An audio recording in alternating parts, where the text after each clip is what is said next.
Cara expressionauta, a mais uma edição do programa Duplo Expresso, nessa manhã, sexta-feira, dia 16 de outubro de 2020. Eu sou Romulo Maia, apresento o programa diretamente de Berna, a capital da Suíça. Piero Leiner, boa tarde, bem-vindo mais uma vez ao Duplo Expresso. Boa tarde, Rômulo, pessoal, estão me ouvindo aí? Perfeitamente. Ótimo.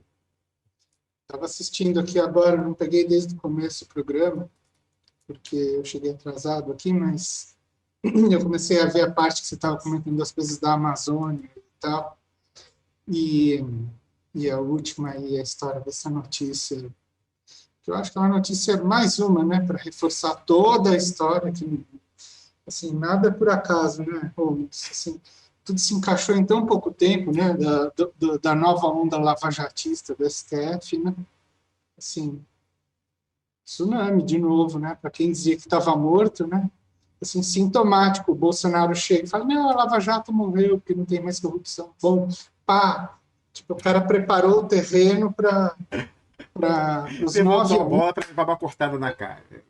primeiro, os 9 a 1, não que o Marco Aurélio tivesse certo ali, por tudo que eu li, das coisas que o Alexandre de Pinambá lá pôs e tal, enfim, havia as considerações. Estou convencido que o Marco Aurélio não estava certo, mas eu também, o que me deixou com uma pulga atrás da orelha, se ele não fez de propósito isso, entendeu? Já é o segundo 9 a 1 que ele toma, né? Numa questão bem assim. Enfim, as coisas demonstraram ser exatamente do jeito que a gente tem falado sempre, né? Enfim, achar que essa história de que a Lava Jato já morreu, tá, tudo bem, você pode dizer assim que o núcleo lá visível, a substância de Curitiba, também pouco importa a essas alturas, mas o método, o sistema Lava Jato, ele já impregnou de maneira geral, não é nem mais uma questão de justiça, isso já virou uma ideologia dominante no Brasil, que tem super a ver com as coisas que você está falando de Mangabeira 1, da teologia da prosperidade e tal. Por acaso dei essa semana uma aula sobre isso, então Opa, esse tema está bem na minha cabeça também. muito bem, Piero. Olha só, mas as coisas vão se repetindo tanto que sequer essa constatação que você faz agora, poxa, a gente avisou isso aí e tal, mas tem outra hoje, tem bis, que é a história dos militares indicados pelo Bolsonaro para cuidarem da proteção de dados e a privacidade do brasileiro na era digital. É engraçado, eu comentei até na postagem que você fez sobre isso no seu Facebook, que a nossa preocupação não é com relação ao Patriot Act Tabajara, à hipervigilância. Mais um deputado comunista, ex de Lula e Dilma, o Orlando Silva, a preocupação dele é que o pessoal tá, né, fisiologismo, aí tá botando a galerinha dele e tal. Essa é a preocupação de um comunista, o Piero Leiner. Pois é, hipervigilância. Eu tenho duas considerações a fazer a respeito disso, né? Talvez seja melhor colocar aí o print na tela da notícia aí, para o pessoal entender do que a gente está falando, né, Holmes? Sim, Que nem senhor. todo mundo sacou exatamente do que se trata a notícia, né? Que é uma notícia sobre a nomeação de 3 militares, né, para a Agência Nacional de Proteção de Dados. E essa era uma conversa que a gente já tinha feito várias vezes. Eu acho que o Lício Monteiro publicou artigo, já falamos disso bastante. Não sei se você se lembra, ele estava escrevendo uma coisa a respeito disso. Sim. E ele fez um comentário bastante interessante, porque essa agência aí é um comitê de 5 pessoas. Eles nomearam 3 militares e 2 civis. Uma que já é do setor de telecomunicações, que, segundo dizem, já era esperada. Mas a outra é uma advogada que faz o quê, Ramos? É professora naquela faculdade do Gilmar Mendes ali. O Lício colocou isso. Ah, o IDP, Instituto de Direito Público. Eu acho que é isso. Certo. Assim, haver aí as ligações dela, porque qual é o ponto que eu acho? Assim, a rigor, se a gente pensar o seguinte, não é de todo absurdo você ter um militar entendeu? Que tivesse interessado, de fato, em segurança nacional, em estar num comitê desse, sabendo exatamente como as empresas que mexem com dados fazem parte desse dreno, desse assalto à soberania nacional de tudo quanto é canto. Você concorda? Uhum.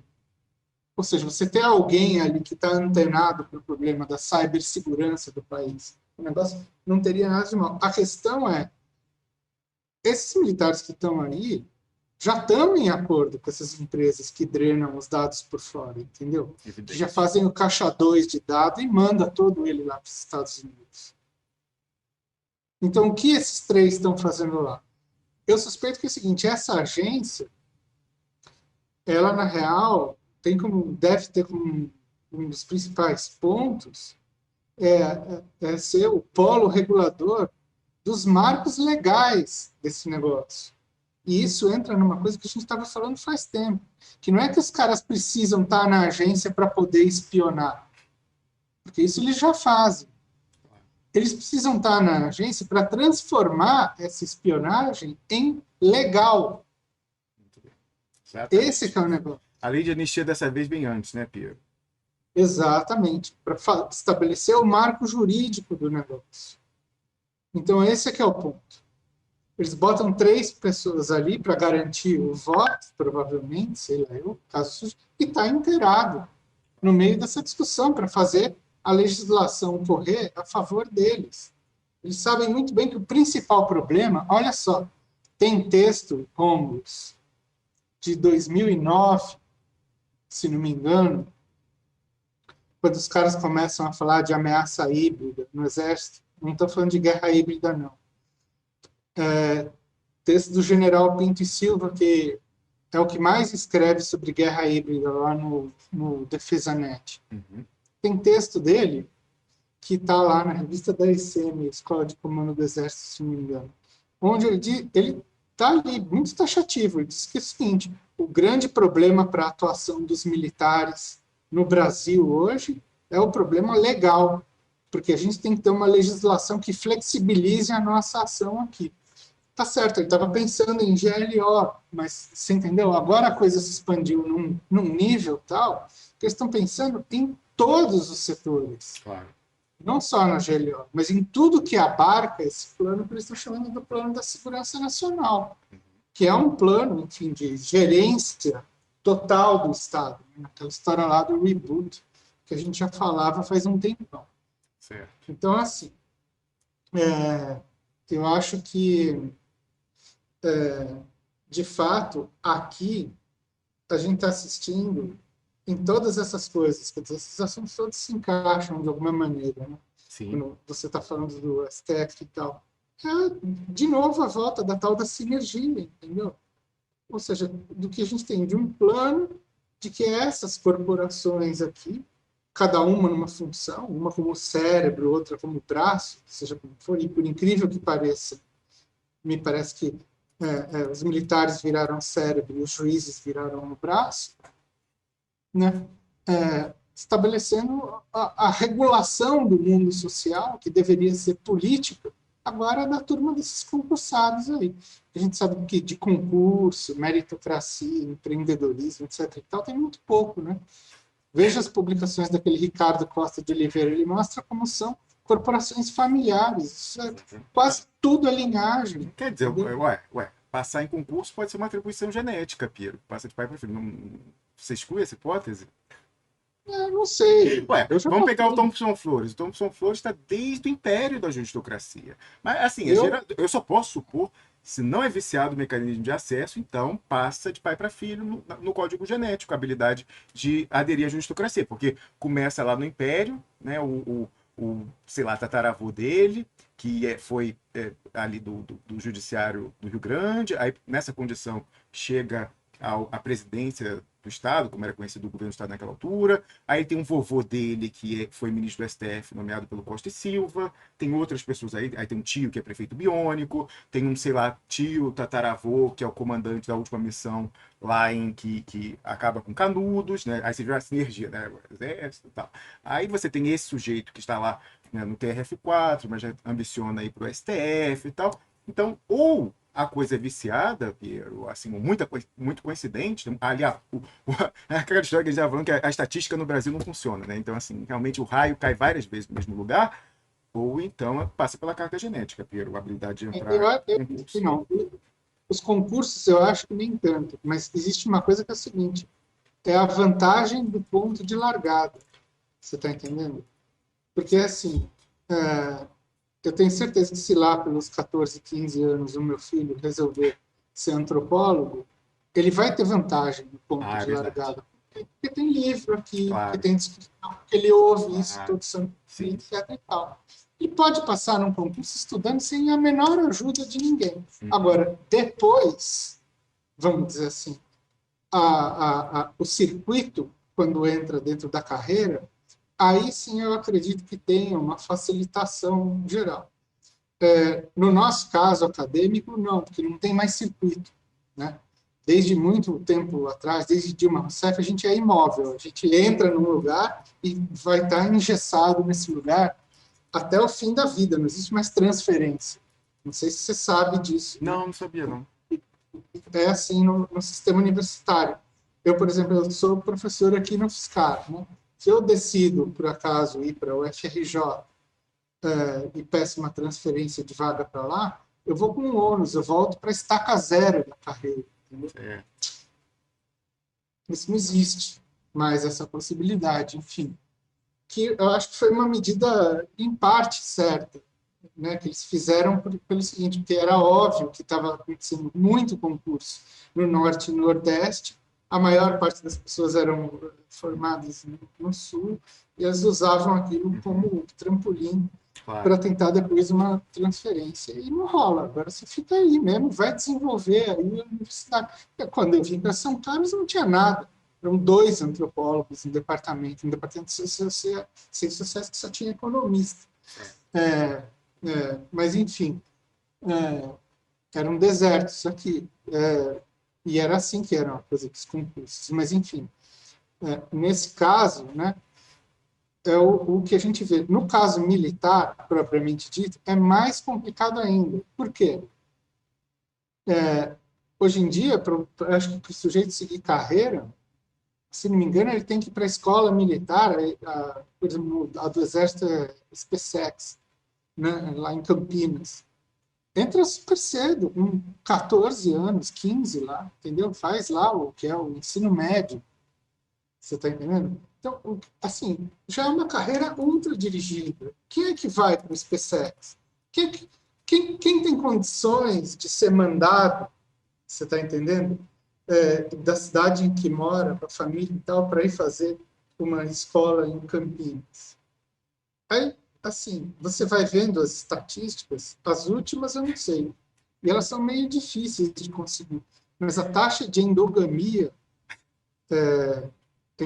não, endogamia é casamento, mas isso também tem, dentro da AMAN, é altíssimo, já chegou a 60%, você entendeu? Então, assim, essa história, até deles falarem assim que precisam do serviço militar obrigatório, porque isso é representativo da nacionalidade e tal, e que pega todo mundo, é peronomútil, entendeu? Porque a oficialidade não é nada representativa da nacionalidade. Você vai ver, quase todo mundo filho de militar, militar, como se bem diz, ele não é de um lugar nem de outro, ele é nacional, e é mesmo, sabe por quê?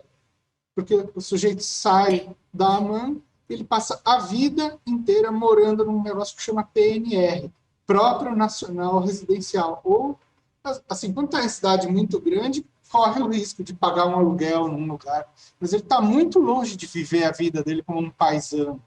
Entendeu? Ele vive socializado dentro do meio militar. A esposa é retirada da família, vai viajando para o resto da vida. Todo o círculo íntimo da vida do militar é feito de militares e famílias militares, tanto que eles usam esse termo, família militar. É verdade. Né? Eu sei bem disso, né? Eu tive uma aluna que foi a iniciação, mestrado, doutorado, isso, que conhece essa história de trás para frente, ficou morando lá em São Gabriel da Cachoeira com eles, enfim. Vou falar em São Mas Gabriel da Cachoeira, e é o que eu falava antes de você entrar, Pedro. Você lembra desse episódio? Eu narrei ontem, não sei se você teve a oportunidade de assistir o programa. Me lembrei, por esses dias, da saída da Marina Silva do governo Lula, e dessa história do Lula falar, olha, não vou nem para Dilma, para a agricultura, nem para Marina Silva. Quem vai cuidar do regramento jurídico do desenvolvimento da Amazônia Estratégico será Roberto Mangabeira Unger, o mesmo que lá atrás assinou o Umbrella Deal. Você lembra dessa história? Eu não lembro, eu ouvi você falar ela, agora eu não lembrava. Eu achava que muito da saída da Marina Silva tinha sido justamente por conta do atrito dela com a Dilma, Sim. que ficou insuportável, e como a Dilma venceu todas as batalhas dentro do PT, né? Então ela foi espirrando com todo mundo no meio do caminho. Isso foi um processo que aconteceu de 2008 até 2014, você vê. A Marta também lá na frente saiu por conta disso, né? Por conta da eleição de 14. Mas, 10, assim, 2010. não, foi acho que de Não, 14. a Marina, a Marta A Suplicy, sim, Marta, por causa sim. do Volta Lula. Pois é. Começou Deixaram ela com a brocha na mão, coitada. Ela ficou com o ônus imagético, enfim, né? Não sei se sabe como é que é a história. assim, tudo bem. Agora, assim, 1000 ressalvas a se fazer, entendeu? Ao projeto das grandes hidrelétricas que estão rolando lá. Você vê essa que, assim, detonou o Rio Madeira, tá Belo um Monte, no mega... caso, tá falando Belo Monte? Né? Não, Outra. Belo Monte já vou chegar. Detonou o Rio Madeira, e aí você pega Belo Monte. Para que serve Belo Monte, Romulus? É basicamente para oferecer energia para extração de ferro e alumínio Isso. de empresa canadense. Isso. Você está entendendo? Então, assim, vai dizer o quê? Que aquele monstrengo foi criado para desenvolver o Brasil? Não foi criado para desenvolver o Brasil. É para dobrar a aposta, entendeu? Do setor extrativista que drena recursos para fora. Concordo totalmente. Não, concordo totalmente. Inclusive, ontem, quando eu comentei isso, é o seguinte: eu sou a favor do aproveitamento do potencial hidrelétrico da Amazônia, mas com o requisito de aumento de oferta de energia, que é a capacidade de trabalho, na definição da física, ser usado para desenvolver o Brasil, não para subdesenvolver ainda mais. A gente precisa de mais subdesenvolvimento. Então, ficar com um favelão, como ficou lá, e para pegar essa energia e dar para uma mineradora canadense, continuar mandando minério bruto para fora, o que vai por dentro, vai saber o que vai por fora? Não, certamente que não. Então, falando em abstrato, o uso do potencial hidráulico da Amazônia, sim. Para subdesenvolvimento, não. Né? Então, e a gente tem que tentar fazer isso, usar no máximo aquela história das contradições necessárias e deliberadas no nosso ordenamento jurídico, na Constituição, mas até enquanto sociedade política, de encontrar um ponto ótimo de combinação, em que você não vai ter a realização plena de nenhum dos lados, então, preservação do outro, desenvolvimento e tal, você vê, olha, isso aqui é o que a gente consegue, né, fazer uma soma aí que a maior parte das pessoas acha adequada, sim. Diga. Eu não sei se você percebeu, mas caiu a conexão aqui em casa. A sua caiu, sim, eu vi, sim. A pessoa continuou me ouvindo em casa, mas só caiu e voltou. Pois é, coisas aí. Ó, tempora, ó, amor, são os tempos. Pois é, são os tempos. Se tiver que eu ficar aqui sozinho, eu fico sozinho, não tem problema. Já fiquei 2 dias seguidos de testes, horas e horas falando, pra gente testar justamente as vulnerabilidades, os ataques, etc e tal. São os tempos, amiga, né? É a última recha, Piero, antes da porta fechar aí do domínio espectro total. O pessoal quer fechar a porta. Mas você estava falando do aproveitamento hidrelétrico da Amazônia? Com requisito de ser para o desenvolvimento. Isso aí não. Obviamente que não. Mas depende, o que é a noção de desenvolvimento que está pensando. Você está entendendo? Isso que era uma coisa que eu queria comentar. Sim, porque, por exemplo, qual é o quantum de energia que você precisa levar para ter um determinado tipo de desenvolvimento lá ou outro tipo de desenvolvimento? Qual é o projeto que você tem? é o projeto extrativista para fazer mineração a dar com pau, aí você precisa de energia para cacete. Ok. Agora, se for, por exemplo, um projeto de desenvolvimento dito, né, sustentável, desse que é o plano de 4.0 da Amazônia, que tem gente pensando, por exemplo, de pegar biotecnologia ultra sofisticada ali, entendeu? Produzindo unidades que estejam realmente pesquisando e não sejam com uma plataforma agressiva à floresta e nem para as populações que vivem lá. Você pode fazer, por exemplo, assim, centenas, muitos esquemas de produção. Como é que eles chamam isso? São mais PCH, micro, Pequenas Centrais Hidrelétricas, PCH, Pequenas Centrais é, Hidrelétricas. são microhidrelétricas. Uhum. Isso já tem sendo implantado lá no Rio Negro, que é um negócio que não causa grandes represamentos, nem mudanças na paisagem.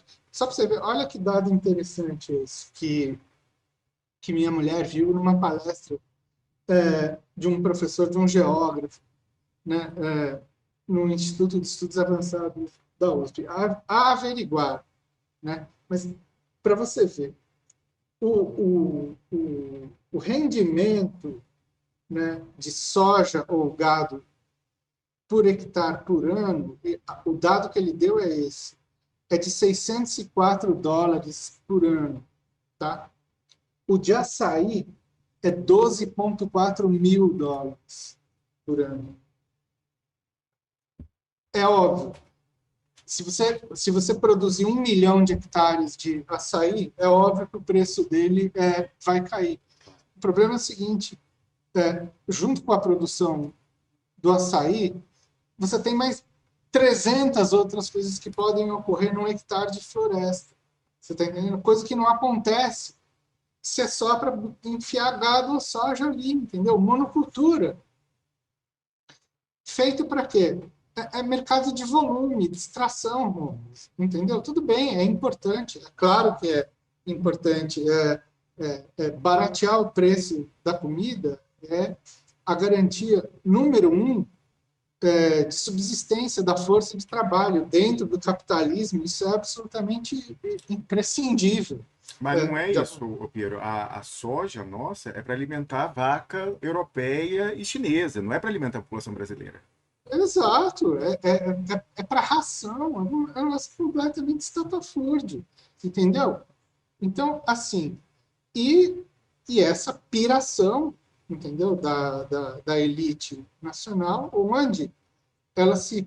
Ah, É, deixa eu fazer a minha objeção. Eu não gosto de falar elite, porque não é elite, Piero. Se fosse elite, né, em algum sentido positivo a palavra elite ainda tem. Então, oligarquia, é velha oligarquia. Eles são eternos novos ricos, de pai para filho, há 500 anos novos ricos. Não tem areté, Piero, lá. é isso, mas é a fixação pela terra, né, Rom? E sempre ocorreu aqui, que é o da propriedade da terra, né? Sempre foi isso. Se ninguém resiste, assim, pensa assim, o que, sei lá, o que um médico, quando ganha dinheiro numa cidade aqui perto, como Ribeirão Preto, que esse cara ganha rios de dinheiro, faz? Vai e compra uma fazenda. Se eu conheci dezenas dessas pessoas ao longo da minha vida. Compra uma fazenda, compra um pedaço de terra, compra não sei o quê. Por muitos e muitos anos só se falou nesse país que a única segurança é a segurança do imobiliária, né? Enfim, porque o resto é tudo um campo de incerteza tão absoluto na economia, e é isso, é uma visão predadora, não é? Enfim, eles juntaram com a ideia de empreendedor, enfim, claro, vai plantar soja, um trator aí, nem com mão de obra, eles têm que lidar mais, que era um problema para o campo. Tudo bem, assim, acho a Embrapa uma puta de uma conquista, se a empresa realmente transformou o campo aqui no país. Eu vejo aqui, da janela de casa. Por quê? Eu moro na beira do campo, entendeu? Eu estou na última rua da cidade. Tem aqui a minha rua, uma, duas, três, a linha de trem, e começa a cana a perder de vista. Cana, cana, cana, cana, cana, cana, né? Eu vejo esse troço todo dia. Até aqueles aviõezinhos de pulverização passam aqui em cima. Trem, diga-se de passagem, que é o trem que faz o quê? Fica o dia inteiro andando. De um lado vem com soja, lá do Mato Grosso para Santos, de outro volta com combustível de Paulínia lá para o Mato Grosso. Né? Lá qual que é a Replan que tem em Paulínia? Não lembro direito qual que é a refinaria da Petrobras, qual é o nome que tem ali. Vai ver o que tipo de trem é esse que faz, que treme o bairro inteiro. A cidade inteira ouve o trem. É um trem com 4 locomotivas a diesel, entendeu? Que, assim, eu não estou brincando.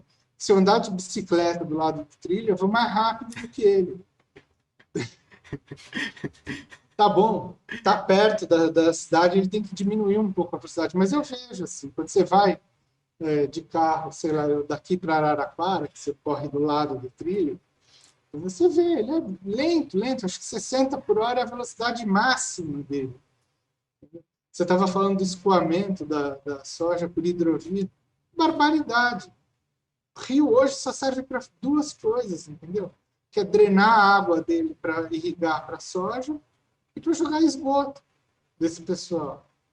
Você tinha que fazer rios limpos, navegáveis, né, com turismo. Então, esse é o problema. Um modelo de desenvolvimento absolutamente alucinado. Né? E isso entra... Desenvolvimento? Não sei. uma obra... isso entra tão pesado, né, no cruzamento todo desse rolo que tem em relação à Amazônia, a isso que você estava falando das ONGs. Porque, assim, olha, esse é um mapa para a gente não bater o olho não e fechar a posição, não. Assim, tem muita contradição no meio disso, você está entendendo? Então, você pensa, por exemplo, né, a Dilma, quando estava no auge do projeto belomontista dela, não sei se você se lembra, em 2013 também, ela entregou a Comissão de Direitos Humanos para o PSC, acho que é Partido Social Cristão. Qual é o principal ponto discursivo da pauta interna do PSC? É a catequização de índio e quilombola. Mas por que os caras querem catequizar? Por que isso interessa aos militares? Porque é óbvio que é a transformação dessas populações em proletariado, para trabalhar em mina, entendeu? Em mão de obra barata. É para isso que querem catequizar. A história sempre foi essa. Né? Você pegar os salesianos ali na região do Rio Negro, eles também estavam gerando o quê? Mão de obra para isso. Para trabalhar lá na Paranapanema, para ficar arrancando ouro dali e exportando ouro. Você está entendendo? Então, assim, tem ONGs e ONGs aí nessa ideia. Você está entendendo? Então, assim, é bom ter em mente, assim, primeiro, que a maior parte das ONGs que está atuando na Amazônia faz muito tempo é do fronte evangélico, é do fronte catequizador. Não é ONG preservacionista, não. Tem. É claro que tem. Aí a gente pode aqui ficar pensando em mil coisas. Eu também não boto minha mão no fogo por WWF, nem Greenpeace, não. Nem a pau. Nem a pau. Agora, assim como eu acho que não tem que ter mineradora gringa aqui, extraindo, não teria que ter ONG gringa aqui, entendeu? Fazendo a regulação das populações e do meio ambiente. Isso, para começar, eu acho que é função do Estado, sempre achei isso, entendeu? Essa coisa de terceiro setor e ONG para cobrir déficit do Estado, você está entendendo? Eu acho uma loucura, enfim, um tiro no próprio pé que se dá. Agora, é verdade também, enfim, que isso já é um fato consolidado. Então, a gente precisa se perguntar o que faz com esse negócio. Né? Então, assim, nem toda ONG preservacionista que está lá fazendo um projeto, por exemplo, de conhecimento tradicional indígena num determinado lugar, que é um negócio que tem uma mega possibilidade de desdobramento para você pensar isso em termos assim de tecnologias biológicas, de preservação do meio ambiente, farmacológico, e mesmo, sabe do que, Holmes? De pensar a vida social de uma maneira diferente e de oferecer para a gente estratégias que não caiam nas estratégias suicidas, entendeu? Do tipo Ilha da Páscoa, que é mais ou menos essa que a gente está vivendo, entendeu? De fazer um mega potlatch aí, entendeu? Onde a gente vai torrar absolutamente tudo que tem. Não faltam exemplos na história da humanidade de sociedades que fracassaram. Isso é importante, porque, por exemplo, eu já fiz até essa pontuação. O Nildo Urix já falou mais de uma vez aqui, falou o seguinte: olha, nenhum povo comete suicídio. Então, de alguma forma, não, tem muitos povos que já cometeram suicídio, inclusive que você citou aí da Ilha da Páscoa. Piero, ontem ainda a gente ficou fazendo muitas lives de teste, né? E aí eu tinha que ocupar o tempo, resolvi e o canal ocupei com umas digressões aí e tal, e aí comecei a falar sobre algo que é até um clichê, falando, né, a pessoa que imigra de um país, ela se torna estrangeira em toda parte, porque ela sempre vai olhar com estranhamento o lugar que ela foi e também se ela voltar para o lugar de origem, ela vai também levar alguma coisa. E aí eu falava, bom, eu tenho essa experiência em mais de uma dimensão, né? Então, vim do Brasil para a Europa, já estou há algum tempo aqui, e aí você vê como, você vê coisas que você não vê como adequada em um dos lugares, e aí você fica sempre olhando que não é necessário aquilo. Pode ser de uma forma diferente, né? Nem melhor nem pior, diferente. Agora, aumentou o meu grau mais ainda, aí eu acho que foi o mais próximo de experiência etnográfica que eu tive, quando eu fiquei muito íntimo de uma colega minha chinesa e tal, e comentei até aquela história do cachorro e tal, não vou relatar de novo aqui. Aí ontem, falando sobre isso, eu falei, bom, mas o Piero deve ser uma coisa mais ainda, porque quando ele vai ficar lá com os tucanos, mesmo numa mesma soberania, no mesmo estado, ele foi ter um choque civilizacional maior ainda. Então, eu falei, queria saber se é verdade, assim, que você, obviamente, quando está com os tucanos, você é um estrangeiro, mas quando você volta para São Carlos, você também fica para sempre um pouco estrangeiro, Queiroz, né? É sempre estranho. E às vezes eles têm muitos aqui, né? Você sabe que vem fazer universidade, né? Tem vestibular lá para os caras, inclusive, e para outros, né? Então, assim, essa rede não desmonta, né? A gente continua falando com o pessoal aqui. Agora, assim, eles lá, enfim, tem os que estão mais longe, lá, rio acima, né? Nas comunidades e tal, mas tem os que estão morando lá na cidade, e falando uma língua que você não entende. Entendeu? Uma não, é uma panaceia linguística ali. Assim, mais de 20 línguas diferentes. Né? Várias se aproximam ali, mas várias delas não. É, e é engraçado, porque tá na cidade, vai, pega um táxi, tá lá, comendo tapioca no bar, vendo futebol, mas, por exemplo, tá pensando a vida dele, sei lá, pô, qual é a melhor estratégia aí de casamento para o meu filho? Enfim, será que ele vai procurar ali aqueles primos ali daquele clã ou vai para aquele outro ali? Vamos pensar aí e tal. Isso e até coisas mais imbricadas, como por exemplo, né, eles estão todos fazendo política aberta lá. Né? Hoje em dia, por exemplo, se você pegar São Gabriel da Cachoeira, é o município que está com o maior número de candidatos indígenas no Brasil. Né? Acho que são, se não me, putz, eu não me lembro, mas o número era alto, acho que chegava perto de 400. Para uma cidade de 40 mil pessoas. Né? E, curiosamente, né, tem um prefeito lá indígena, que é o Curubão, do PT, afeto a pauta da mineração e, inclusive, meio que apoiou o Bolsonaro na eleição presidencial. Para você ver como a coisa é complicada ali quando a gente está falando. Agora, por exemplo, o movimento indígena da FAE, que é super ligado à pauta ambiental, contra a mineração e tal, está fechando ali, batendo chapa com o Curubão para a prefeitura. E aí, por exemplo, vão acontecendo coisas, pessoas perdem e tal. Qual é o ponto? Ah, você vai perguntar ali, escuta, o que aconteceu? Fulano não se elegeu. Oh, você viu? Fulano morreu. Barco afundou. Feitiçaria. Feitiçaria.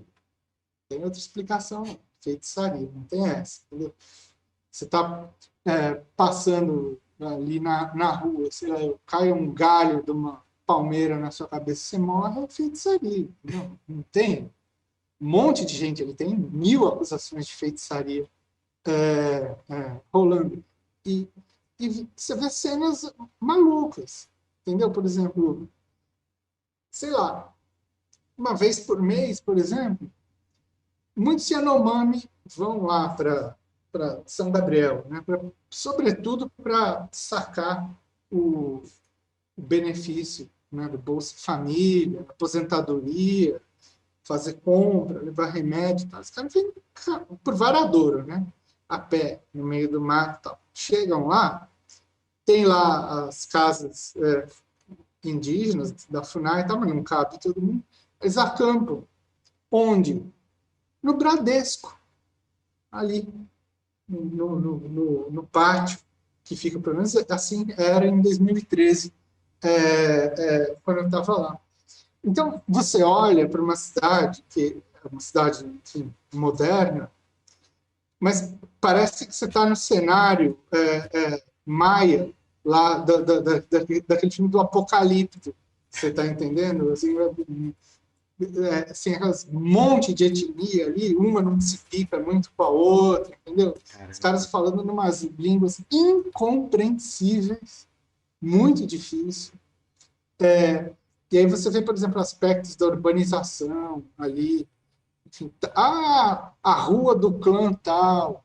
Quem ia adorar ou fazer um estudo da língua franca desenvolvida ali ia ser o Noam Chomsky, ou Piero, porque a tese de doutorado dele, né, inclusive ele é citado no livro Terceiro Chimpanzé do Jared Diamond sobre isso, o Noam Chomsky, que a gente conhece, ele ficou famoso pelo trabalho dele de linguística lá antigamente, mas o cara é polímata, ficou famoso em outras coisas também.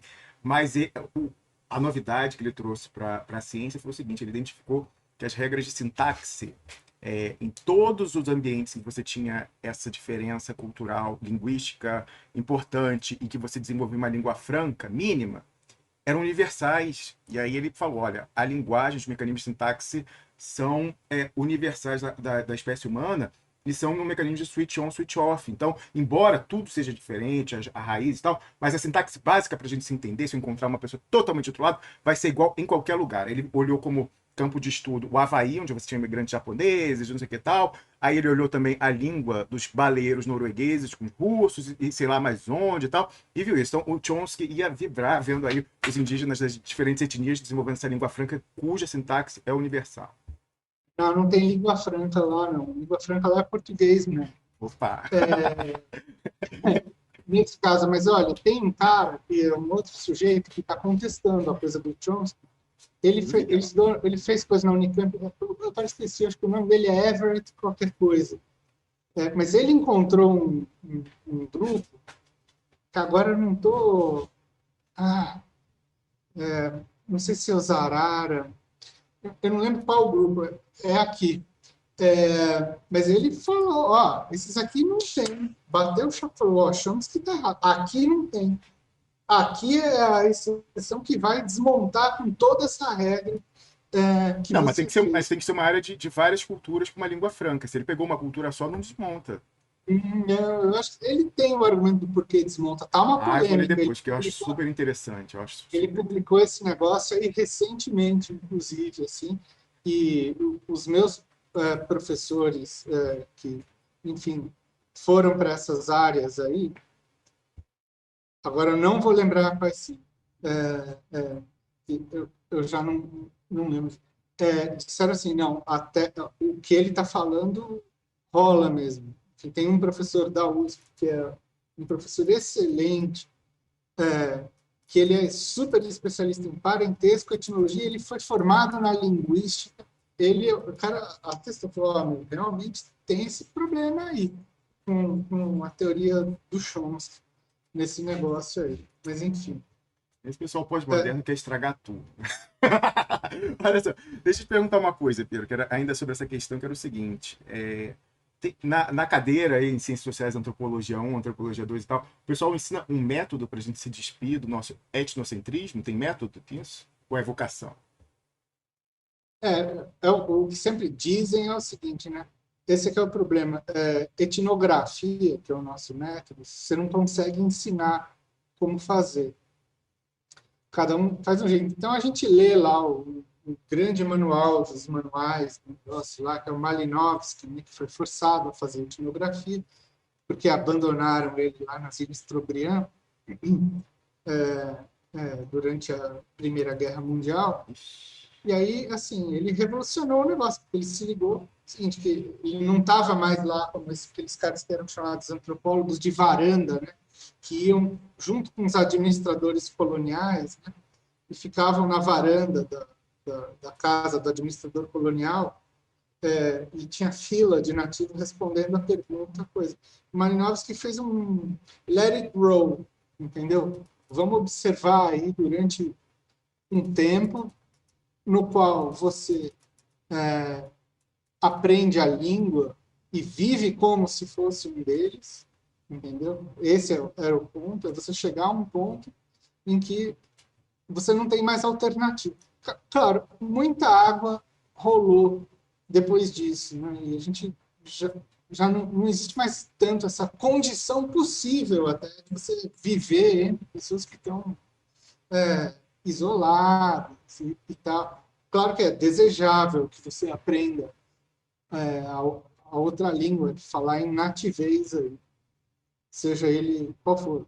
Enfim, isso domina praticamente o curso de antropologia inteiro, fica essa discussão, né? Os pós-modernos, isso que é bacana, quando os americanos chegaram e falaram o seguinte, não, é impossível esse acesso ao outro, isso é uma ficção persuasiva aí, que a antropologia montou. Então, só existe uma coisa a ser feita, que é deixar o nativo falar por ele próprio. Não existe mais possibilidade de fazer antropologia, quiçá ciência social, se não for essa, o nativo se autorrepresentando. Bom, então, a ideia principal da antropologia, que era a ideia de que você tinha um choque cultural e um exercício de alteridade ali, ela foi para o brejo, desses jeitos. E é engraçado, porque eles causaram o esvaziamento da antropologia das estantes das livrarias americanas. Não tem mais seção de antropologia. Agora, os trabalhos antropológicos todos vão para ou Cultural Studies ou para a seção de turismo, Holmes. E ficou essa coisa maluca, esse turismo tipo... Como é que chama aqueles programas bacanas, tipo Discovery, que o cara vai e finge que ele... agora eu sou um deles, né? Geralmente os caras, sei lá, fumam... aspiram um rapé, tomam uma planta ali, ficam muito loucos, dizem, oh, fui iniciado, eu consegui ver o mundo com os caras, não sei o quê. Mas não é nada disso, entendeu? Tem nada a ver um negócio desse. Enfim, mas tem milhares de histórias de campo, campos que aconteciam nos anos 30, né? Tem anedotas que rolam. Né? Um outro grande antropólogo inglês, Edward Evans Pritchard, que foi lá para os Azande, lá na África, né?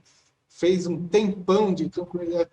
Tudo era feitiçaria entre os Azande, não sei o quê, papapá. Eles diziam o seguinte, que antes da feitiçaria acontecer numa determinada casa ou com uma determinada pessoa, uma luz vermelha ficava andando em cima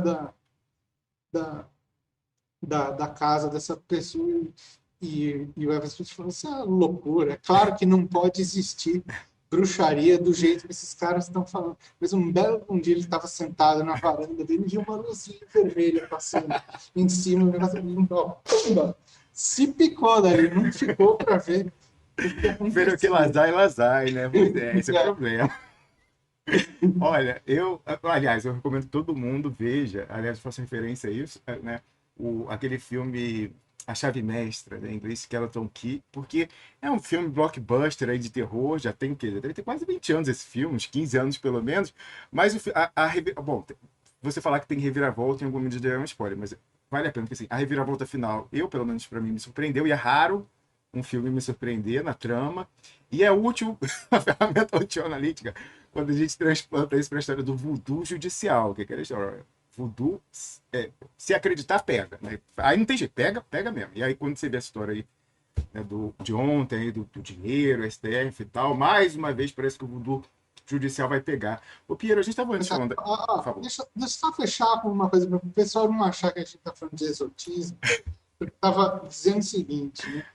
Eu estava falando de novos jeitos de ver a sociedade e tal. Veja bem, um cara, por exemplo, que olhou pra caramba para os sistemas lá de troca de Trobriand e da Nova Guiné e tal, recentemente, que acabou de morrer, inclusive, que é esse David Graeber, o cara tem um mega estudo sobre a dívida, entendeu? E ele foi um dos caras lá, protagonistas do Occupy Wall Street.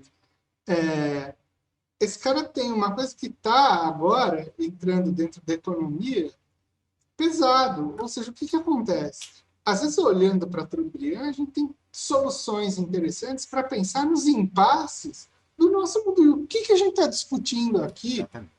E não o tempo inteiro do impasse que o mundo financeiro e do capitalismo financeiro está colocando para as sociedades humanas. Então, assim, né, minha gente, querer fazer essa divisão forçada, aqueles primitivos são meros exóticos. Não. Gente, são as saídas que o pensamento humano oferece para a vida, né? A gente tem que estar de olho nisso aí. Exatamente. Inclusive, até na nossa própria literatura, mesmo quem não é antropólogo estrito senso, você vê livros que eu considero assim, muito importantes na minha reflexão e que eu trago toda hora aqui para jogo, como os livros de Jared Diamond, em princípio, isso está no prólogo do livro dele, foi o Armas, Germes e Aço com o qual ele ganhou lá o Pulitzer, foi uma tentativa de responder a pergunta do nativo lá, que falou, por que vocês têm tanto cargo, por que vocês têm essas coisas de metal e a gente não, e tal. E aí ele fez o livro tentando responder isso, tá certo, errado e tal, não sei. Mas é interessante pelo menos pra gente pensar, né? Então, realmente, você se questionar, né? E pegar a perspectiva de outra pessoa e tentar explicar, ver, comparar o que precisa, o que não precisa, o que tem de bom, o que tem ruim, talvez aponte soluções aí pra gente tentar sair dessa enrascada que, em alguma medida, né, ela é global, né, é a finança transnacional tem um projeto do 0,001% contra todo o restante, mas tem aquela história, né? Somos todos iguais, mas somos mais iguais que os outros. A gente tem assim, o nível de exploração está aumentando na parte desenvolvida, na América do Norte, na Europa, mas em algum lugar a gente tem que morar, né, Pedro? Então, assim, não pode ser o apocalipto em toda parte, né? Então, mas tem lugares que realmente é para não ficar nada. E no Brasil, infelizmente, né, it's business, não é pessoal, mas a nossa parte é o território a ser sangrado por esse projeto aí. O pessoal está seguindo o cronograma, aparentemente de forma ininterrupta há 30 anos, como a gente vai aprender recentemente, Pierre. É esse o nosso grande projeto, então, ser uma espécie de mega gerador de mais-valia absoluta para o mundo, enquanto, sei lá, os países desenvolvidos estão se ultra, né, não é nem mecanizando mais agora, informatizando. Enfim, né, sei lá, outro dia me disseram que a planta inteira do Mustang fica numa cidade lá no Canadá, sei lá, onde tem 25 caras trabalhando. Tão automatizado que está. Mas para esse nível de mais-valia relativa se estabelecer em algum lugar, você tem que ter uma mais-valia absoluta monstruosa sendo produzida em outro, entendeu? E parece que, enfim, né? O pessoal não entendeu que, assim, que isso é o que vai acontecer aqui. Agora, assim, a perspectiva de você gerar uma onda de desemprego e miséria, isso aqui é um negócio absurdo. Então, mas para isso tem a Lei de Defesa do Estado Democrático de Direito do Heleno, entre aspas, nominalmente do Paulo Teixeira, do PT, que está no programa de reconstrução nacional do PT. Aí você fala, não, defesa do Estado Democrático de Direito, fuzila a galera toda aí que está revoltada, não sei o quê. Bom, porque é isso que vai ser, né? A experiência chilena foi muito bem clara quando aconteceu exatamente esse projeto nos anos 70, ali, quando aqueles malucos de Chicago chegaram ali com o pé na porta. que aconteceu? Virou uma meleca aquilo lá e precisou baixar o cacete para segurar a onda. E os caras tiveram aquela ditadura ali, entendeu? É óbvio que eles vão fazer isso hoje de um jeito muito mais sofisticado, eu acho. Aquela fórmula lá está desgastada, já tem outras mais eficazes e que fazem a coisa de maneira muito mais, vamos dizer assim, obliterada, né? Muito mais camuflada. Você não vê, né? Tanto que, assim, todo mundo fica perdido aí, Holmes. Ah, estamos ou não numa democracia? Assim, cada vez que você vê uma entrevista que sai nesses jornalões aí perguntando, e aí, estamos ou não numa... As pessoas estão em dúvida ainda. Em Não é dúvida. que E elas estão essa em eleição... dúvida, o Piro, elas estão esquizofrênicas, seja de forma deliberada, seja de forma não deliberada, enfim, que às vezes ela tá, às vezes ela não tá, enfim. Quando a retórica convém falar que não tá, e fala que não tá, aí quando a retórica convém dizer que sim, porque ela vai disputar a vereança, aí tá na democracia, enfim, é uma esquizofrenia coletiva, individual, menor, maior grau. O problema é que elas acham que não estão numa democracia por causa dos showzinhos espalhafatosos que o Bolsonaro fazia, né? Não sei se vai voltar a fazer alguma hora, mas que é por causa disso, que ele fala essas coisas, entendeu? Ninguém fala que a gente não está mais numa democracia porque prenderam o adversário na eleição. Nem o partido do próprio preso fala mais isso. Ah, não, não falou que foi uma fraude, topou a eleição e endossou. Desculpa. Não fala que a gente não está mais numa democracia porque estão decidindo rifar o nosso patrimônio a troco de banana sem ter o mínimo impedimento para isso. Não tem nem como é que diz aquela ação que tenta impedir, tem nada. Faz à vontade o negócio. Então é um negócio que é simplesmente inacreditável.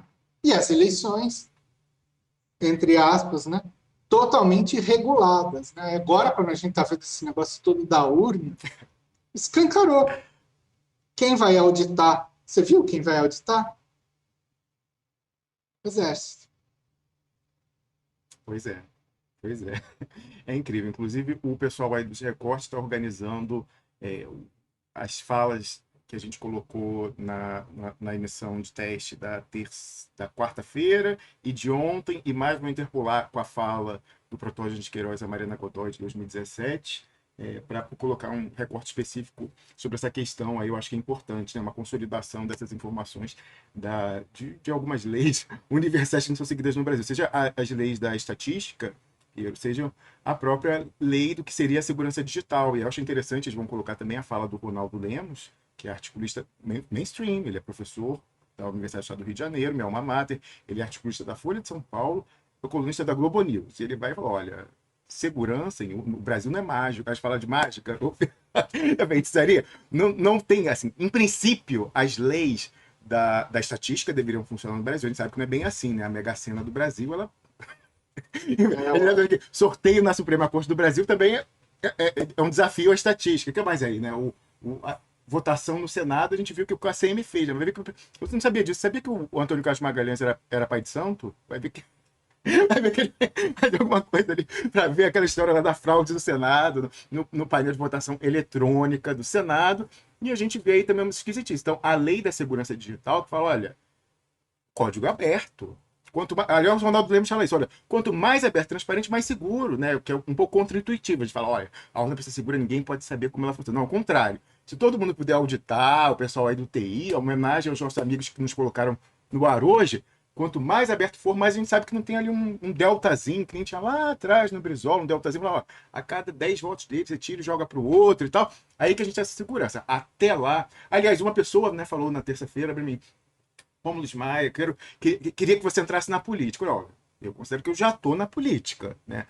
Agora, se você quer me ver na política partidária eleitoral, só no dia em que o código de votação eletrônica, se ainda for eletrônico, for aberto, auditado, e tiver, além disso, porque eu sou muito precavido, a possibilidade de contraprova, né, física, porque eu sou velho, eu sou tradicionalista, então eu quero, assim, estamos em dúvida, vai que, né, caiu a rede elétrica e pode ter corrompido um código e tal, alguma coisa perdeu, eu quero ter a possibilidade do papelzinho de fazer a recontagem. Até lá, não, Fiero Leiter.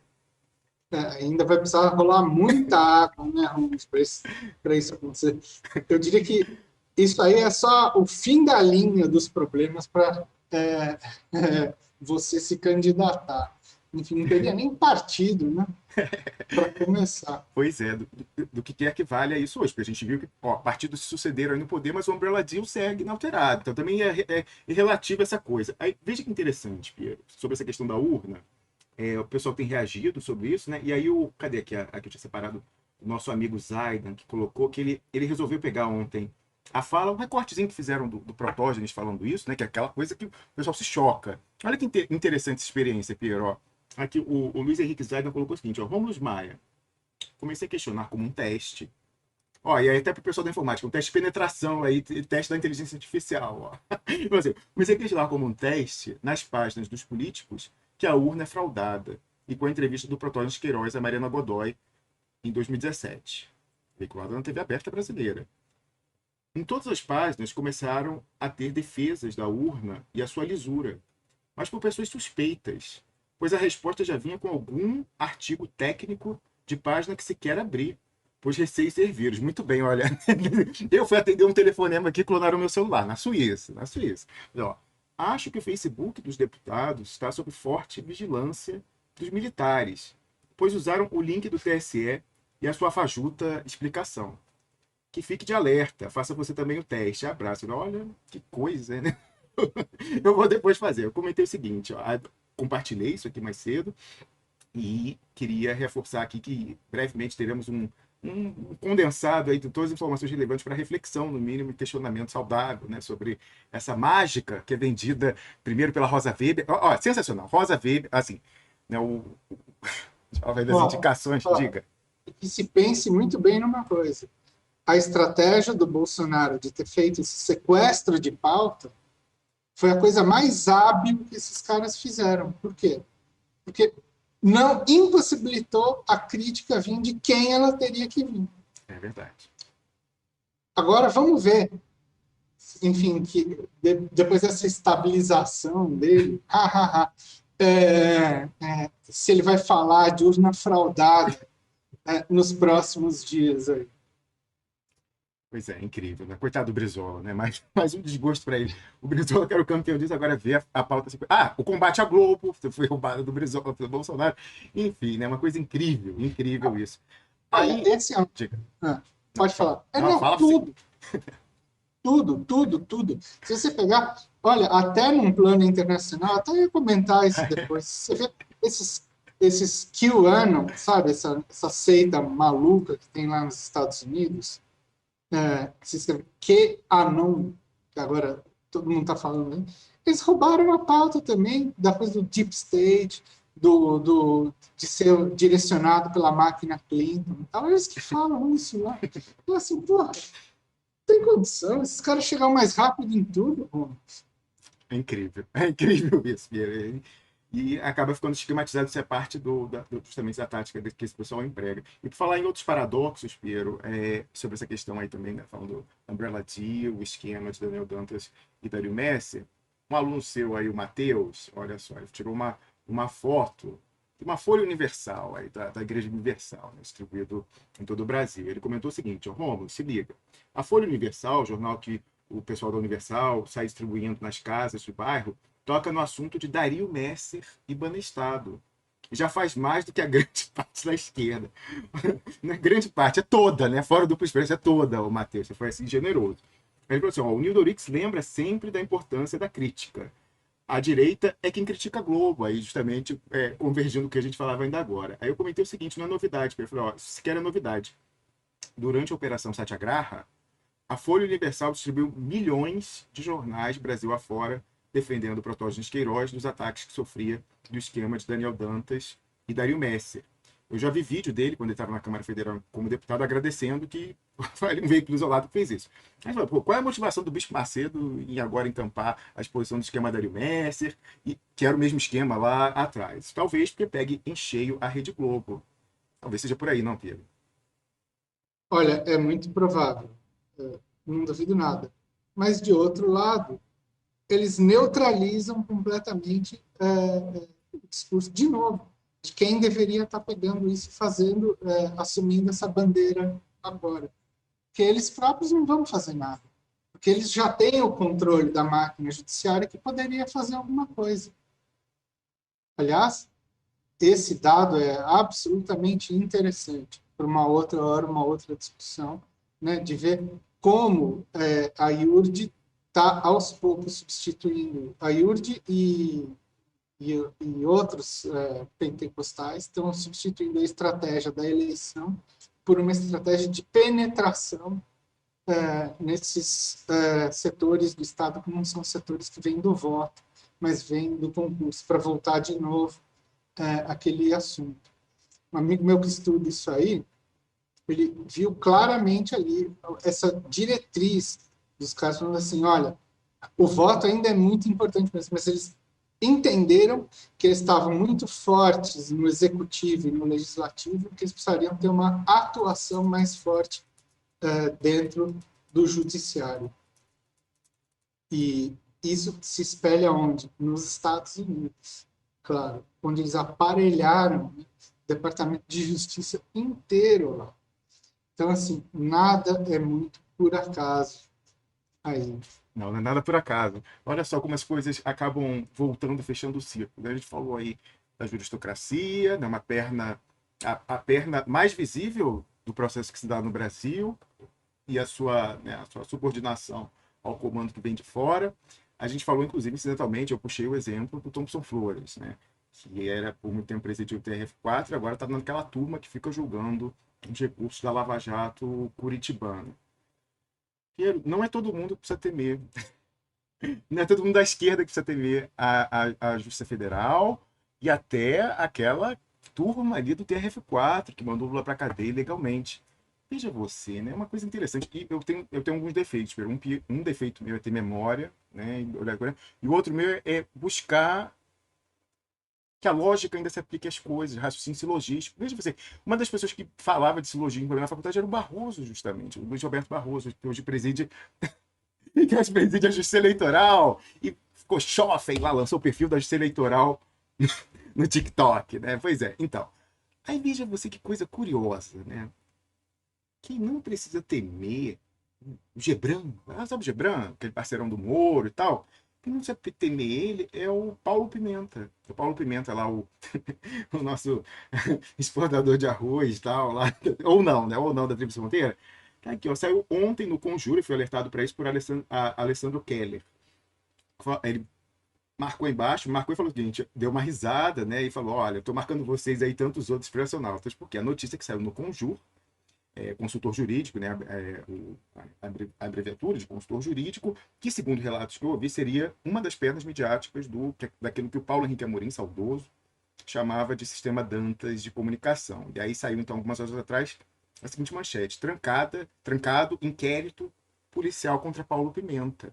Aí quando você vai abrir, você vê que foi o Gebran, não, o Gebran, o parceirão do Moro, que resolveu a situação. E eu botei, olha, antes ainda, né, antes de entrar na substância, eu faço a meta-análise do meio. Aí eu falei, ó, notar, essa notícia favorável a um quadro nominalmente à esquerda e tal, foi prontamente repercutido por um veículo que seria, segundo os relatos, do Daniel Dantas. O que o deputado federal Paulo Pimenta, segundo outros relatos, né, um quase traficante de pó de arroz na tríplice fronteira Brasil, Argentina, Uruguai, o que ele teria feito para cair nas graças da juristocracia? A gente não vive falando aqui, com razão, que a juristocracia tem corte de classe, inclusive um corte de classe interno e externo, está identificada com o projeto imperialista. A gente não fala com razão que a juristocracia persegue a esquerda. Por que alguns indivíduos, como Paulo Pimenta, o Gebran vira chave? Né? Aí eu peço silogismo, por favor, vamos aplicar a máxima, tal, né? Como coerência, etc e tal. Aí veja você, alguém está... Só me esclarece uma coisa. Diga. Esse processo corria no âmbito da Lava Jato? Eu acho que não, sabia? Eu não olhei aqui o detalhe, depois eu vejo, mas eu acho que é aquela história da exportação fantasma de arroz, porque o pessoal segura, é aquelas coisas incríveis, né? O pessoal segurou o processo no STF. Tem. A vara é lá do Sul, mas assim, É. A chance de cair na oitava turma lá do TRF4 é pequena, não é? Ah, não sei. Olha, eu não sou contencioso, então não sei se de repente a especialização é o federal criminal, outra pensão, não sei, não posso opinar sobre isso. De repente alguém aí no chat, temos muitas pessoas de formação jurídica que nos assistem, podem esclarecer essa coincidência, né? Então, eu vou até dar uma olhada depois quando a gente conversar, vou abrir aqui o artigo e dar uma olhada. Mas, de qualquer forma, o astronauta lírico, adoro esse nome dele, falou o seguinte, ó, eu acho um trecho interessante, ó. João Gebran, ainda ressaltou que aí a docecracia transnacional. Ó. O arquivamento do inquérito policial não constitui óbice para posterior reabertura. Fica pendurado, desde que surjam novos elementos de prova. E aí complementa o nosso amigo. É bom lembrar que sempre tem um mais, porém, todavia. Por isso é bom que continue quietinho, no cantinho dele, né? E continua com o telequete. É isso aí, incrível, né? Aliás, eu falei isso. Hoje, eu estava até considerando isso, eu não me animo a refazer o meu doutorado. Né? Ô, Ontem eu falei, Romulo, só uma pergunta. diga. Se eu fosse um cara querendo fazer negócio com você, eu ia fazer negócio sabendo que você está pendurado, endividado com o meu concorrente? Não ia, né, cara? Mas se você tiver pendurado também não tiver escolha, se tiver todo mundo pendurado e amarrado, aí a coisa fica um pouco Então, viciada. mas aí não tem negócio, você entendeu? Aí a gente tem um dumping geral. Ou No então você processo. tem um desenho de 92 que vai sendo seguido por todo mundo há 30 Mas anos. o Né? ponto é o seguinte, tá, assim, eu não vou entrar no mérito do caso dele, só estou falando genericamente, tá? Claro, claro. Que a gente só fala Fique registrado, hipoteticamente, genericamente. hipoteticamente, genericamente, entendeu? Eu, enfim, acho que na vida humana tem esse problema, entendeu? Você, enfim, geralmente você sai do rolo, né? Você não vai atrás. Se você vê que uma pessoa está com um problema, não é ela que você vai procurar, porque você sabe que ela está com outro compromisso amarrado. Então, assim, as pessoas não estão lendo, então, o que está acontecendo, a situação? Não, né? Das Pois é, duas, uma. Ou ninguém está lendo nada e todo mundo finge que não vê, ou, sei lá. pois é. Aí, engraçado, eu se fosse. Algumas pessoas falam, não, mais do que nunca você precisa retomar sua tese de doutorado que foi frustrada pelo golpe, porque você tem que explicar por que ela estava errada e tal. Ó, não me anima, tarefa, assim, porque eu, como eu dei calote uma vez de contribuinte suíço, eu não quero correr o risco de fazer isso de novo, entendeu? Então, assim, fico muito. E nem sei se ele estaria disposto, né? Porque eu tô queimado na praça. Pô. Eu falei, ó, me dá essa bolsa maravilhosa que daqui a 4 anos a gente pega uma tese explicando uma exceção brasileira do bem, tal, não sei o que. O pessoal me deu a grana e eu não entreguei. Então, eu sou caloteiro aqui na. Veja que situação. Me sinto muito constrangido com essa situação e não quero correr risco de fazer de novo. Mas eu já pensei, se eu fosse escrever uma tese de doutorado fazendo isso, falando o que estava errado, o título ia ser esse: a docecracia transnacional. Eu achei assim, nossa, pô, reflete muito bem isso, a amarração e tal. E depois que eu conversei com pessoas que pegaram isso que a gente intuiu aqui, foi desenvolvendo alguma medida, com alguns elementos que viram de outras perspectivas, ó, oh, é isso aí mesmo e tal, e blá blá blá, e tá amarrado, é o contrato lá desde 92, e a pessoa não sobe sem estar pendurada e tal. Cara, eu falei, pô, mas isso aí alguém tem que fazer isso. Quando eu tiver tempo, né? Quando eu não tiver aqui 2 horas para poder entrar no ar e tal, quem sabe eu me anime a fazer, se não como tese de doutorado, esse livro. Mas muitas pessoas, ontem, como eu tratei bastante disso, né, esse caminho que me trouxe até onde eu estou aqui hoje, perguntaram onde que elas podem acessar, foi um dos comentários, onde que eles podiam acessar a minha tese de doutorado. Gente, a minha tese foi aquela que foi sem nunca ter tido. Quer dizer, em alguma medida eu fui apresentando os capítulos, escrevi, mas o golpe no Brasil destruiu a sua validade, né? Mostrou que eu era, em alguma medida, ingênuo e não conhecia meu próprio país. Aí, olha só, uma das pessoas que pediu foi o seguinte: o Júlio César, comentando a transmissão de hoje, falou: ô, Romulo, você é sua tese de doutorado, onde podemos encontrar? Aí eu falei: ó, o canudo que o golpe matou. Onde achar a fanfic, né, a realidade paralela alternativa, digo, tentativa de tese de doutorado de Rômulo Maia, ou nome civil Rômulo Brito. Eu dei a dica, quem se interessar nisso, pelo, eu não embora eu não tenha publicado, o meu vexame não está de todo oculto, porque, como eu falei, eu fui apresentando parciais ao longo do tempo. Então, eu apresentei em congresso, se você for nos anais do congresso, vai encontrar, e publiquei como capítulos em livro. Então, se você quiser olhar uma realidade alternativa inválida, você joga o meu nome civil no Google, Romulo Brito, você vai achar um capítulo publicado em inglês, que é um resumo, uma síntese da ideia de umas 30 páginas aí. E ainda sobre essa questão, tratei longamente, né, da Cristina Kirchner, mostrando que a minha paixão por ela é muito anterior a ela enfrentar o lawfare de peito aberto, né, a diferença do que houve no Brasil, porque o que ela fazia era muito importante para a minha própria pesquisa de doutorado, né? Então, eu pedi aí para o pessoal que faz os recortes fazer também uma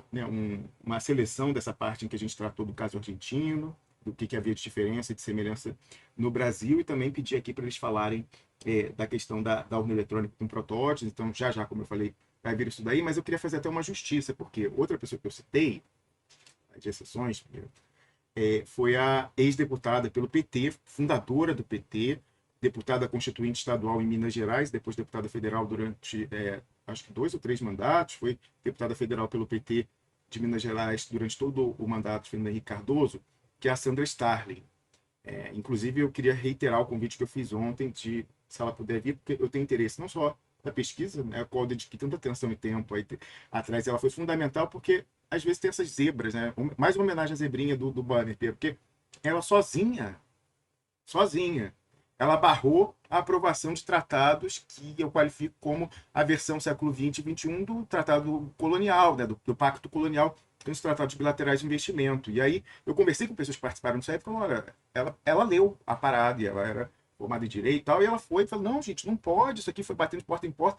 Aí eu queria saber como é que ela conseguiu convencer nesse caso, quais argumentos, porque o catim, né, das malas estava rolando do outro lado, eu queria saber essa história direitinho. E aí eu queria fazer justiça, estava ouvindo, não deu tempo de ouvir todo, eu ouvi metade da biografia dela feita pelo canal no YouTube da Assembleia Legislativa de Minas Gerais.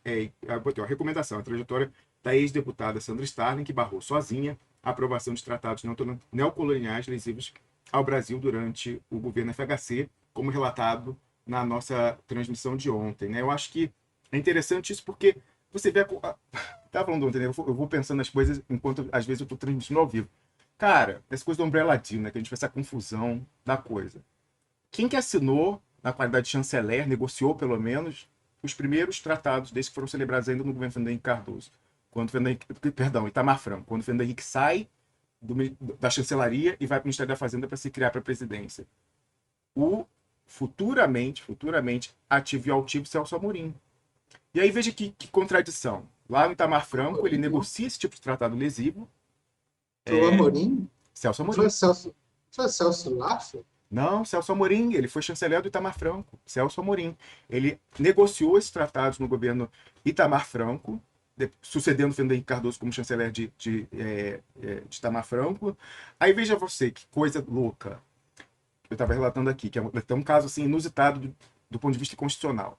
Quando o Lula é eleito, mas não tomou posse ainda, então na qualidade de presidente eleito, aí já é...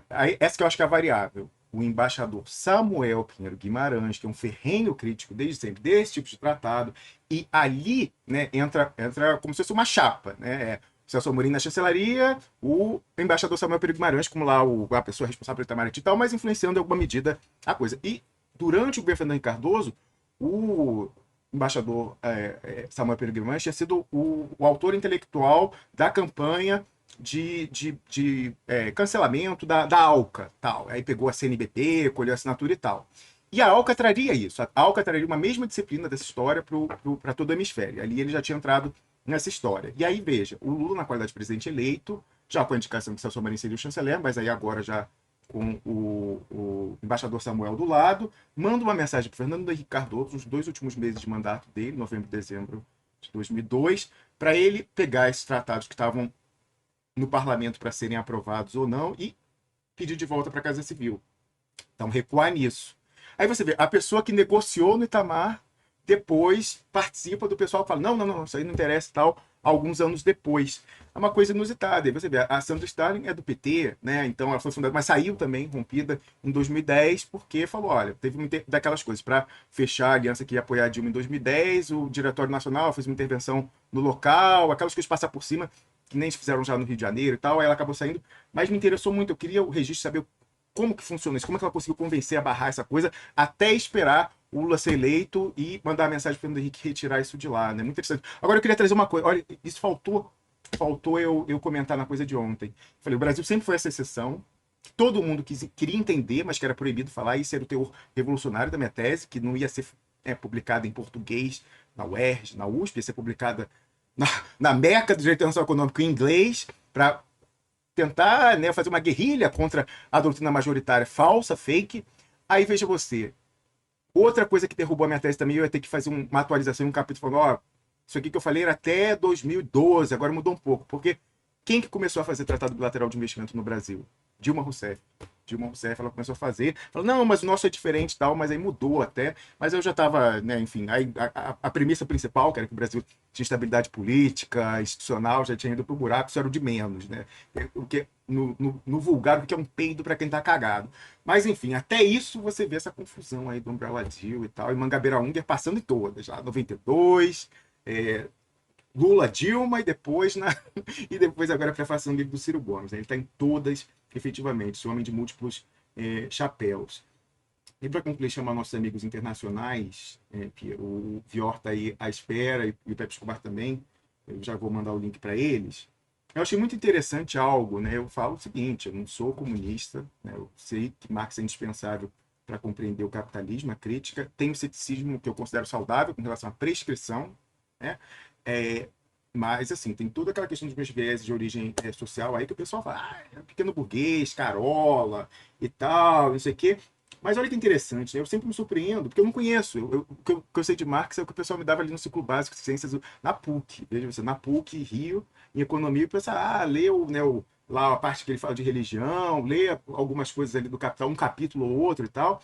Mas aí eu fico sempre surpreso quando eu vejo convergência, a atitude que a gente trava aqui no DE, com alguns postulados do Marx, né, que parecem estar em esquecimento. Aí, no comentário do programa de ontem, você vê, a gente acabou de falar dessa questão aí né, do Paulo Pimenta, diferentemente de outras pessoas da esquerda, está, né, aparentemente nas graças da juristocracia e de um operador muito importante, que é o João Gebran Neto, aquele pessoal ali do TRF4. Mas aí, olha só, aí não vai faltar aquele pessoal que fala, mas o TI é esquerda, é hora de união. Aí eu gostei muito dessa colocação, que é o seguinte, do Marcel Miller, porque eu não conheço toda a obra do Marx, muito, muito longe disso. Aí os marxistas falam, não, mas presta atenção nisso aqui. Ele falou, vamos, se o Karl Marx fosse do nosso tempo e fosse um blogueiro, twitteiro, influencer, ele seria que nem você. Ó, não sei se está certo, tô lendo o que ele falou. Porque, além de ser perseguido pela burguesia, ele teve muitos desafetos do próprio campo, entre aspas. Ele não deixava esse pessoal em paz. Ele limpava a trecheira. É brabo aguentar no Twitter quem se diz progressista e até marxista e critica o DE por bater na esquerda. Ora, o próprio Marx fez isso a vida toda, Risos. Você é mais revolucionário que muita gente. Abraços e saúde. Aí veio outra pessoa e falou o seguinte, o W. Laufer falou o seguinte, a W. Laufer, no caso, eu acho, falou o seguinte, ó, pior que é verdade. Cada livro do Marx é uma treta com alguém diferente. Eu falei, olha, gente, eu não sabia disso, mas eu falei, tô me identificando já. Então, quer dizer assim o seguinte, se o Karl Marx fosse youtuber, o canal dele poderia ser considerado um canal de treta? Canal de treta?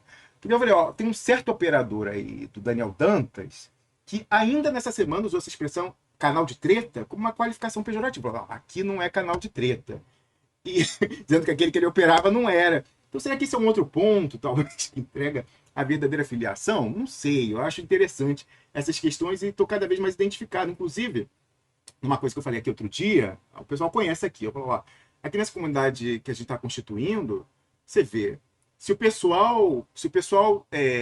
gente não tivesse a competência em tecnologia em TI do pessoal que inclusive hoje colocou a gente no ar, eu não sei o que eu estaria fazendo, não teria desistido, mas talvez a gente não estivesse tendo essa live agora. Então, aqui a gente tem uma reunião de capacidades super diferentes, humanas, você aí com o seu conhecimento do Alto Rio Negro, entre outros tantos conhecimentos, e a galera do TI que botou a gente aqui agora. Então, olha só, cada um está dando, cada expressional está dando na medida em que pode dar, e a comunidade como um todo, mas cada célula nessa comunidade recebe na medida em que precisa receber. Aí, quando eu primeira vez pensei nisso, eu falei, cara, mas eu já ouvi isso em algum lugar? Né? Eu ficava brincando aqui. Aí, finalmente, eu fui pegar e citar o próprio Marx. Ele foi uma das pessoas que falava isso. Então, a formulação original é de cada qual segundo sua capacidade e cada qual segundo as suas necessidades. Então, eu acho que é mais, falando da história aí, não apenas treta, mas até nessa confluência de contribuições, de capacidades, em que a gente consegue constituir aqui uma zebrinha de vez em quando, quem sabe um dia se constituir uma zebra grande, para concluir, porque o pessoal vai entrar.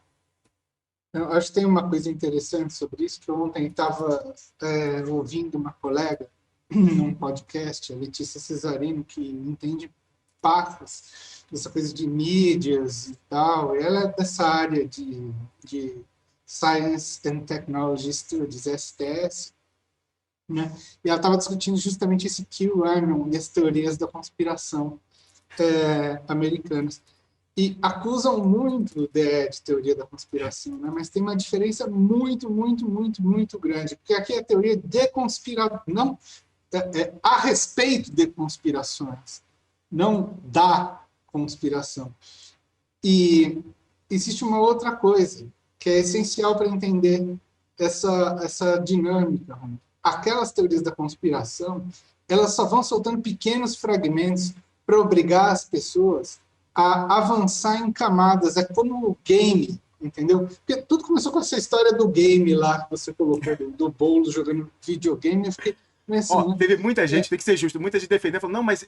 Não, essa eu achei uma pessoa um pouco otimista, falou assim, não, mas justamente é importante o Guilherme Boulos dialogar com os gamers, porque na periferia ele já tem penetração, então ele precisa conquistar a classe média para ganhar. Eu falei, é novidade, eu não sabia que o Boulos tinha penetração. Eu sei que ele tá lá, mas não sabia que ele tinha a mancha eleitoral dele, dizer que ele tinha um voto na periferia, eu não sabia disso. ao contrário, o game tem penetração na teoria, na periferia. Tem muito gamer em tudo quanto é canto. Gente, isso aí é um negócio que espalhou pra caramba. Quem acha que é coisinha de burguês tá errado. Eu tô errado. Tá bom, obrigado. É isso aí, tá. Obrigado pela. Tô falando sério, porque eu não sei, eu fui desse preconceito aí, então você tá certo. O pessoal vai lá na Lan House e tal, usa o Wi-Fi do vizinho, então tá democratizado o acesso aos games. Eu acho que, assim, o game é um negócio que existe há muito tempo, né, Rubens? Assim, muita gente joga essas porcaria Counter-Strike, não sei o quê, pega pirata, entendeu? E olha só, você entendeu o seguinte, os caras que fazem a programação dos algoritmos de rede social e produzem essa arma de guerra híbrida fodida são os mesmos caras que trabalhavam em indústria de game, entendeu? Então, assim, não tem diferença, é a mesma cabeça que faz o negócio.